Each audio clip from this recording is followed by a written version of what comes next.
Adat Hashem, le Chok d'Israël ce matin, Léon Nishmat, Esther Bat Sultana. La Gemara de Berachot, page 51a. Tana Adacha Mibifnim Bishtifa Mbachutz. La Gemara nous enseigne quelques préparations pour le verre de Kiddush. Adacha Mibifnim Shtifa Mbachutz. Ça veut dire, tu prends ton verre de Kiddush du placard. Il est lavé, il est propre. Oui, mais il y a une mitzvah quand même de le rincer juste avant le Kiddush. On le rince Mibifnim Veshtifa Mibachutz, de l'intérieur et de l'extérieur. Mais tu vas dire, il est propre. Ce n'est pas une question de propreté. Okay? C'est une question qu'on doit le préparer pour le Kiddush. Et la préparation se fait avec Shtifa Mibifnim Adacha Mibachutz.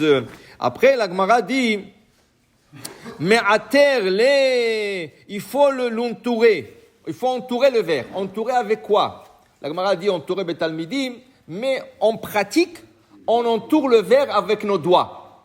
Ça veut dire que tu prends le verre et tu le mets sur le paume de la main. Ça, c'est une façon de le faire. Tu le mets dans le paume de la main. Alors, tu fermes le doigt autour du verre. Okay? Ou tu mets le verre au bout de main, au bout de doigt, et tu fermes avec le bout de doigt sur le verre. Pourquoi on fait ça d'abord? Pourquoi on fait ça?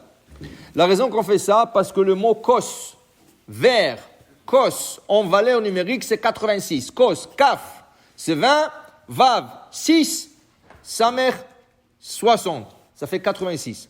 86, c'est Elohim, c'est Midat Adin, c'est la rigueur. On le retient Midat Adin. On veut adoucir le matek et Adin. Comment on adoucit? On ajoute 5 doigts. 86 et 5, ça fait 91. 91, c'est Amen. 91, c'est le nom d'Hachem, Yud Ke Vav Ke plus Adnout, Aleph Dalet Nun. Alors tu adoucis la rigueur. Alors on doit entourer le doigt autour du verre.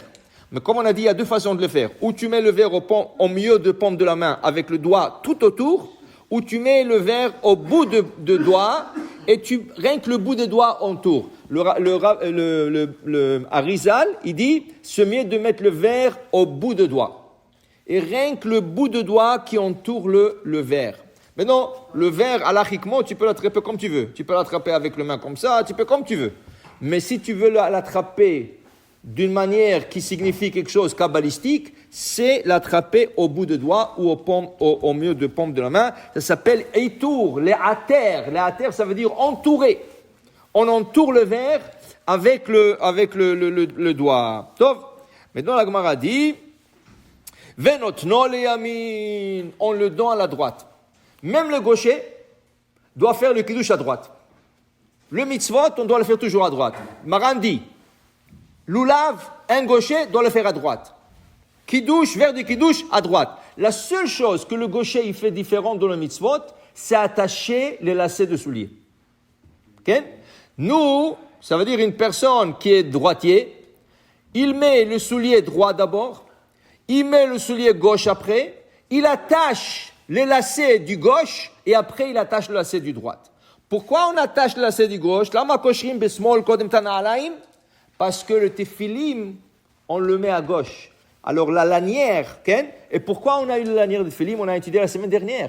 La lanière de tephilim, on a eu grâce à Avraham Avinu qui a dit au roi de Sodome, je ne prendrai pas une lacet de vous. Et la Gemara dit, tu voulais pas prendre une lacet de ce goy?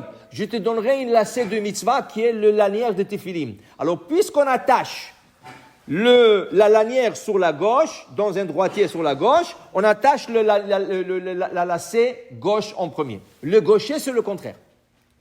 Monsieur Smali Zafour. Le gaucher qui attache la lanière à droite, vont attacher la lacet droite. Alors, ils poseront le soulier droit, le soulier gauche, ils attacheront le soulier droit, et après, ils en attacheront le soulier de gauche. Okay? Alors maintenant, ça c'est la seule mitzvah que le gaucher ils font comme ça. Mais kiddush, lulav, n'importe quelle mitzvah, toujours à droite. Toujours à droite. Alors la Gemara dit, notno beyamin. Alors le Harizal il dit, le verre de kiddush, normalement, tu ne dois pas le prendre toi. C'est quelqu'un qui doit te le donner. Ton fils, ta femme. Alors la personne qui prend le verre de kiddush, il doit le prendre avec deux mains. Il attrape le verre avec deux mains, il le passe en deux mains de la personne qui va faire le kiddush. La personne qui va faire le kiddush reçoit le verre de kiddush en deux mains, et ensuite il enlève la main gauche, et le verre reste dans la main droite pour faire le kiddush. Okay?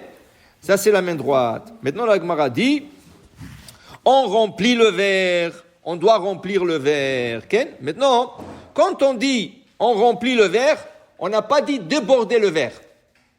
Il n'y a pas une mitzvah de déborder le verre, ni vendredi soir, ni samedi midi. On déborde le verre rien que pour la Havdalah. Tu dois remplir le verre comme si tu l'aurais servi à un invité important. Okay? Presque au bord. Tu laisses une petite, pourquoi? Comme ça, quand tu l'attrapes, ça se verse pas, ça se salit pas, c'est pas une mitzvah après tu es tout sale. Okay? Mais, pour la Havdalah, signe d'abondance, on déborde le verre. Maintenant, regardez qu'est-ce qui est arrivé dans la Gemara. La Gemara nous rapporte une histoire. Il y a un verre qu'on appelle Kassa de Birchata. Kos shel Beracha. Qu'est-ce que Kos shel Beracha? Aussi Birkat Amazon, on fait Birkat Amazon. Il y a 3 personnes à table. C'est une mitzvah d'emmener un verre de vin, de faire la bracha après Birkat Amazon. Ose shalom bimromav, ou brachamav, ya'ase shalom aleinu comme Israël, amen. La personne qui a fait le zimoun dit Kos shotesa ou b'shem Adonai ekra, savri maranan. On répond, la haïm, Baruch ata Hashem, boré priagefen, et il boit le verre. Maintenant, il passe le verre, il donne à tout le monde à goûter. La première personne qui doit goûter de ce verre après la personne qui a fait le verre shel beracha, c'est la femme de la personne. Sa femme, il lui donne à goûter. Après, il passe à l'assistance. Okay? Pourquoi? La femme, c'est toujours en premier. Tu fais le geffen, ta femme, c'est en premier. Tu fais le motzi, ta femme, c'est le premier, la première. Tu goûtes, tu donnes à ta femme. Okay? Tu bois, tu donnes à ta femme. Dit la Gemara, il y avait un rabbin qui s'appelait Oula. Oula éclat le bé Rav Nachman. Oula, il est venu dans la maison de Rav Nachman. Alors, ils ont mangé ensemble. Et à l'époque, ils étaient que 2. Mais ils avaient l'habitude de faire toujours le verre chez Bracha. Quoi chez Bracha? Asou Birkat Amazon, Rotzim Levarech, ils veulent bénir, ils font Bircha. Alors, Rav Nachman, il dit Bechavod, Ta'asela no Koshe Bracha, il a fait Savri Maran, Boré Pagafin, il a bu, il a donné à Rav Nachman. Rav Nachman lui dit, ok, je vais l'envoyer à ma femme. Oula lui dit, non, c'est pas la peine, tu as bu toi, c'est comme si ta femme l'a bu. Il lui a dit ça, qui a entendu ça? Yalta. La femme de Rav Nachman a entendu qu'est-ce qu'ils ont dit. Et ils lui ont pas envoyé. Elle dit, Kama Beziara, et s'est levé avec nerf, elle est partie dans la cave de vin, il lui a cassé à son mari 400 barils de vin. Elle dit, tu veux pas me donner Koshel Bracha? Je vais te montrer qu'est-ce que ça veut dire. Ça veut dire, faites attention, il faut faire attention, qu'est-ce que tu énerves ta femme. Donne-lui en premier le motzi, donne-lui en premier le verre de kidouche, parce que sinon ça va te coûter cher. 400 barils de vin. Alors le commentateur, il dit, comment c'est possible? Vous savez que Yalta, c'était une femme qui étudiait beaucoup. Il y avait des femmes dans le Talmud, la femme de Rabbi Meir Balanès, Yalta. Yalta, c'était une des femmes, Yalta, le maître d'Arbe, Echshabra lo arbamot. Chaviot shel yain. Comment elle... Alors on dit, un des commentaires, c'est le suivant. On dit, Bait, shenishpach bo yain kemaim, en bo siman bracha. Si il y a un verre de kidouche à table, tu es prêt à faire le kidouche, il vient un petit enfant, il court, il a donné un coup à la table, le verre se renversé, une nappe blanche, elle devient tout rouge, elle est maintenant tout salée. Et toi, tu t'énerves. Pourquoi tu cours ici? Combien de fois je te dis, daf, tu lui donnes une baffe. En bracha babayt azé. Il n'y a pas une bracha dans cette maison. Bayit shen ishpach bo yain kamaim en bracha. Ma kavana. Si ça aurait été un verre d'eau, est-ce que tu serais énervé? Autant? Non. Parce que l'eau ne tâche pas. L'eau, elle mouille, mais ne tâche pas. Tu aurais crié, dit, fais attention, c'est tout. Mais tu ne l'aurais pas frappé. Pourquoi tu t'énerves pour le vin? Yain shenishpach ze bracha. Ça veut dire que tu ne veux pas la bracha? Tu as le bracha? Tel les échapper, moi. Alors la Gemara, Yalta, qu'est-ce qu'elle a dit? Elle n'a pas reçu Koshel Beracha. Lo kibla Koshel Beracha. Elle a dit, il faut que j'emmène la bracha dans la maison. S'ils ne m'ont pas donné, il faut que j'emmène Comment on fait la bracha? Il faut maintenant que le vin, il coule comme de l'eau. Elle est partie lui casser 400 barils de vin. Maintenant que le vin a coulé comme de l'eau, elle dit maintenant on a la bracha à la maison et je t'abbarre chez moi.